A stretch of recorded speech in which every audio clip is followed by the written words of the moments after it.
අද පෙරවරු 9 සිට පෙරවරු 10:30 දක්වා කාලපරාසය තුළ දිවයිනට බලපා අධික වර්ෂාපතනය හේතුවෙන් මේ වන විට තවත් මාර්ග රසක් වසා දමා තිබෙනවා. මේ මාර්ග පිළිබඳවයි ඔබ දැනුවත් කිරීමට මේ සූදානම් වන්නේ.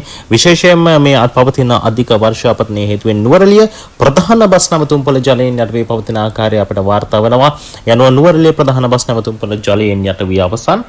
ඒ වගේමයි ඔබට මතක් කරන්නට අවශ්‍යයි පස්කඳු කඩා වැටීම හේතුවෙන් මහනුවර මාතලේ අතර දුම්රිය ධාවනයට බාධා ඇති වී තිබෙනවා. පස්කඳු කඩා වැටීම හේතුවෙන් මහනුවර මාතලේ අතර දුම්රිය ධාවනයට බාධා ඇති වී ඇති බව දුම්රිය දෙපාර්තමේන්තුව පවසනවා.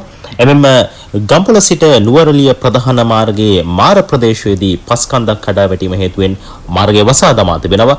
ගම්පොළ සිට නුවරඑළිය ප්‍රධාන මාර්ගයේ මාර ප්‍රදේශයේදී පස්කන්දක් කඩා වැටීම හේතුවෙන් මාර්ගය වසා දමා තිබෙනවා. එවැගේම මඩකලපුව පොළොන්නරුව ප්‍රධාන මාර්ගයේ මනම්පිටිය ප්‍රදේශයෙන් සම්පූර්ණයෙන්ම වසා දමා ඇති බව පොලිස් මාධ්‍ය ප්‍රකාශක කාර්යාංශය සඳහන් කොට තිබෙනවා.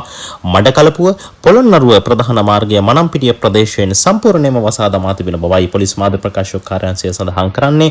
එවැගේම මොණරාගල කොළඹ ප්‍රධාන මාර්ගයේ කුඹුක්කන ප්‍රදේශය ජලයෙන් යටවීම හේතුවෙන් ගමනාගමනයට බාධා ඇති වී තිබෙනවා. විශේෂයෙන්ම සඳහන් කරන්න ඕනේ මේ මාර්ගයේ ගමන් කළ බස් රථය ජලපහරකට හසු වුණා. කෙසේ වෙතත් එහි සිටි මගින් 23 දෙනාම නිරුපද්‍රිතව බේලා ගැනීමට හැකියාව ලැබූ බවයි පොලිසිය අපට සඳහන් කළ සිටියේ. එවැගේම ඇල්ලවල්ලවාය මාර්ගයේ රාවණෑල්ල ආසන්නයේදී මාර්ගයට ගලක් පෙරළීම හේතුවෙන් ගමනාගමනය එක් මන්තිරුවකට පමණක් සීමා කොට තිබෙනවා. ඇල්ලවල්ලවාය මාර්ගයේ රාවණෑල්ල ආසන්නයේදී මාර්ගයට ගලක් පෙරළීම හේතුවෙන් ගමනාගමනය එක් මන්තිරුවකට පමණක් සීමා කොට තිබෙනවා.